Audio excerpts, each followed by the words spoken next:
భద్రాద్రి కొత్తగూడెం జిల్లా అశ్వాపురం మండలంలో ప్రేమ వ్యవహారంలో అబ్బాయి పెళ్లికి నిరాకరించడంతో అమ్మాయి హైదరాబాద్ లోతను నివాసం ఉంటున్న రూమ్ లో ఆత్మహత్య చేసుకుంది. అమ్మాయి తల్లిదండ్రులు, బంధువులు అబ్బాయి ఇంటి వద్ద అమ్మాయి మృతదేహంతో టెంట్ వేసుకుని నిరసన చేస్తున్న కుటుంబ సభ్యులు మాట్లాడుతూ బాధిత కుటుంబానికి న్యాయం చేయాలని డిమాండ్ చేశారు.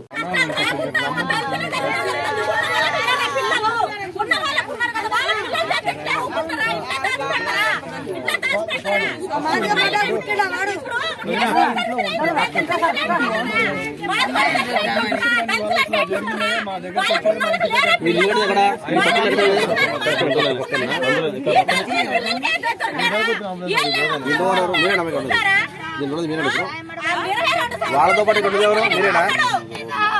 వీళ్ళతో పాటు ఉండేది ఇక్కడ ఎవరు మీరేనా?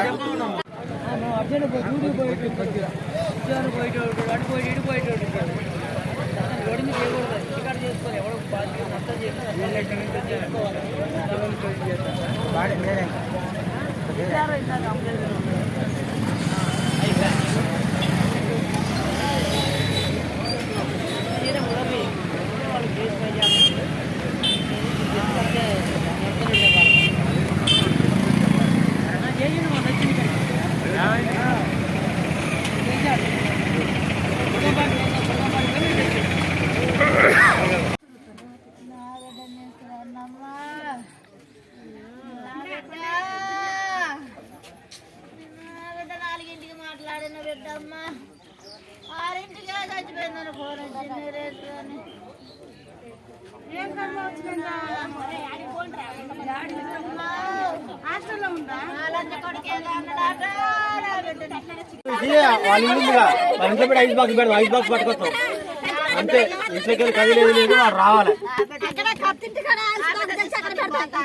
ఇంట్లో ఉంటే కరెక్ట్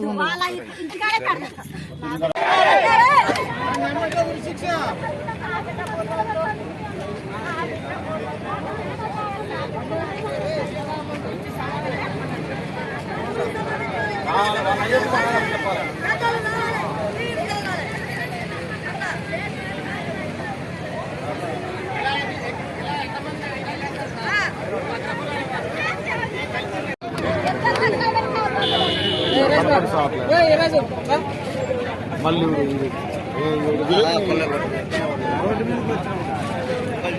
చెప్తా ఉండు ఒక్క నిమిషం.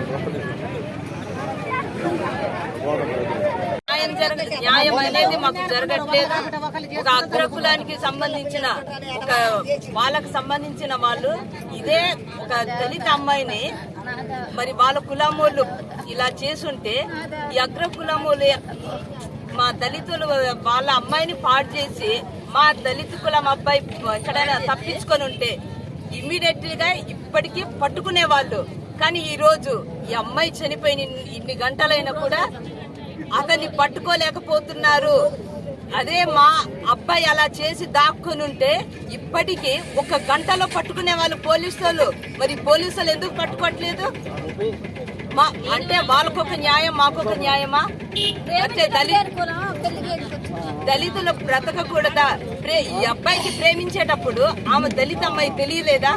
మరి ఆమె అతని పక్కలోకి అబ్బాయి పిలిచేటప్పుడు ఆమె దళిత కులం అమ్మాయి అని అతనికి తెలవలేదా? అంటే ఇప్పుడు ఒప్పుకోవట్లేదా? ఇంట్లో ఎందుకు ఒప్పుకోవట్లేదని మరి ఆయన ఎందుకు సాకులు చెప్తున్నాడు? అసలు ఆ అమ్మాయి అలా చావదు, అమ్మాయికి అంత పిరికిగా ఉండదు అమ్మాయి. కాబట్టి ఈ సరోజిని అనే అమ్మాయి ఎవరో మాకు తెలవాలి. దీనికి కథ మొత్తం నడిపించింది ఈ సరోజిని. ఆ నందకిషోర్ అనే అబ్బాయి వీళ్ళిద్దరే చేస్తున్నారు, వీళ్ళిద్దరే చంపారని మాకు అనుమానంగా కూడా ఉంది. మాకు ఖచ్చితంగా న్యాయం జరగాలి. ఆ నందకిషోర్ రావాలి, సరోజిని రావాలి. మా అమ్మాయి మాకు న్యాయం జరగాలి. లేకపోతే ప్రాణానికి ప్రాణం ఇస్తారా? అబ్బాయి ప్రాణం ఇస్తారా?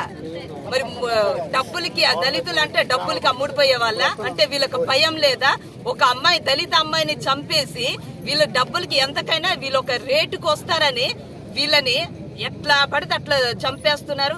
అంటే దళితులు ఓటు కావాలి, దళితుల అమ్మాయిలు అంటే మా శవాలు కావాలి. వీళ్ళు మాత్రం సింహాసనం ఎక్కాలి.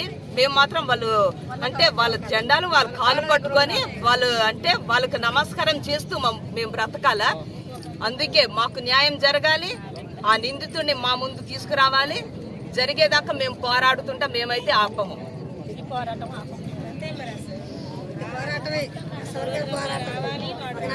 అదే న్యాయం. ఇద్దరు వల్ల ఇట్లా ఇద్దరు వల్ల వాళ్ళిద్దరు బయటికి కూడా తల్లిదండ్రులకి ఏం సమాధానం చెప్తున్నారు? వచ్చి మాకు సరెండర్ అయిపోవాలి. మా పిల్లల్ని చంపేసిండు, చంపబెట్టని వాడే చంపేసిండు. మాకు ఆ దళిత బిడ్డలకు ఎందుకు న్యాయం జరగట్లేదు? మాకు అన్యాయం ఎందుకు జరుగుతుంది? ఆయనకి ఎందుకు న్యాయం జరుగుతుంది? ఈ ప్రభుత్వం ఇప్పుడు ఏ పిల్లైనా ఇంతే కదా, ఈ పిల్ల కాకపోతే ఇంకో పిల్లని పాడు చేస్తాడు. మాకు సరెండర్ అయిపోవాలి. దయచేసి పోలే వాళ్ళకి మేము ఒకటే కోరుకుంటున్నాము. మా దళిత బిడ్డకి అన్యాయం జరిగింది సార్, మాకు వాడిని లొంగిపోమ్మని చెప్పండి. ఉన్న కాళ్ళు ఆ పిల్లని వేసుకొని ఈ తీరుగాక తల్లిదండ్రులు రోడ్డు మీద ఎవరైనా ఉన్నారా? వీళ్ళకే జరిగిందా నా అన్యాయం? మొత్తం అన్యాయం చేసి న్యాయం వాడి వైపే ఉంది, అన్యాయం వైపు వీళ్ళ వైపే ఉంది. 22 సంవత్సరాల పిల్లలు చంపబడింది సార్. మా మహిళ ఇప్పుడు ఒక పిల్ల, ఒక చదువుకున్న విద్యార్థి డ్యూటీ చేసుకొని మంచిగున్న విద్యార్థిని చంపేసింది సార్. ఆ నందకిస్తారు అన్నయ్య ఇక్కడికి మాకు రావాలి, సరెండర్ అయిపోవాలి సార్. మా డిమాండ్ ఇది సార్, మా బాధ ఇది సార్. ఆ తల్లిదండ్రుల బాధ చూడండి, ఆ న్యాయం చూడండి. ఆ సరోజనంద పిల్ల కూడా రావాలి, ఆ పిల్ల కూడా రావాలి సార్. ఆ పిల్ల కూడా ఇద్దరుగా చేశారు. మా డిమాండ్ ఇది, ఆ పిల్ల కూడా రావాలి. దయచేసి మేము పోలీస్ అధికారులు కూడా ఇదే వాళ్ళ కూడా ఇదే చెప్తున్నాము. మా పిల్ల చంపబడింది సార్, సరిపోలేదు సార్. అసలు దళితులు అంటే ఏమనుకుంటారు? దళిత బిడ్డలకే అన్యాయం జరుగుతుందా? న్యాయం లేదా? ఇక ఈ ప్రభుత్వాలు పట్టించుకోవా? ఎందుకు సార్ ఇంత బాధ? తల్లిదండ్రులకు ఎందుకు ఇంత కోస? ఇంతకు అన్యాయం ఎందుకు సార్? మేము అదే బాధపడుతున్నాం సార్. మా గుండెలు వచ్చిన బాధ, ఒక దళిత బిడ్డకు వచ్చిన బాధ ఇది. మేము అన్యాయంగా మాట్లాడలేదు సార్, న్యాయంగా మాట్లాడుతున్నాం. మా బిడ్డకు అన్యాయం జరిగింది, మాకు న్యాయం జరగాలి సార్. దళితులకి ఒక దళిత బిడ్డని మాకు అన్యాయం జరుగుతుంది, వాళ్ళకి న్యాయం జరుగుతుంది సార్. చేసిన న్యాయం జరుగుతుంది. ఎక్కడ సేఫ్ గా ఉన్నాడు? ఇప్పుడు మా పిల్లని చంపినాడు, న్యాయంగా భద్రంగా ఉన్నాడు. మా పిల్ల మాకు లేదు, మాకు న్యాయం జరగాలి. మాకు దయచేసి మాకు న్యాయం జరగాలి. ఇక్కడ వచ్చిన ప్రభుత్వం ఎవరైనా సరే మాకు న్యాయం జరగాలి. ఆ తల్లిదండ్రుల బాధ కోసం చూడండి, ఆ తల్లిదండ్రుల బాధ చూడండి మీరు. ప్రతి లేఖనం ఎవరైనా సరే నమ్మకం చెప్తున్నాం, ప్రతి తల్లికి ఈ బాధ రావద్దు. ఆ నందకిషోర్ వల్ల ఒక మహిళ చంపబడ్డది, వాడు శిక్ష పెట్టి చంపేసిండు అంతే.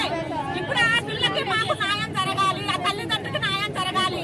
ఆ నందకిషోర్ అన్నైనా మాకు వచ్చి మాకు ఇక్కడ ఎంతవరకు చేయాలి? ఇక్కడ ఇప్పుడు అన్యాయం, మాకు అన్యాయం జరిగింది, మా పిల్లకి అన్యాయం జరిగింది. ఇక్కడ మాకు మా అబ్బాయి వచ్చి సరెండర్ అయిపోవాలి. మాకు అదే డిమాండ్, మా బాధ అదే. ఆ తల్లిదండ్రులు ఎంత కోసపడుతున్నారో, వాడు చచ్చిపోతే ఆ శవాన్ని మా పిల్ల దగ్గర పెట్టండి, ఆ శవాన్ని చూస్తాం, ఇద్దరిని ఒక దగ్గర పూడ్చి పెడతాం. మా డిమాండ్ అది సార్, మా డిమాండ్ అది. వాడు ఇప్పుడు ఒక అధికారులు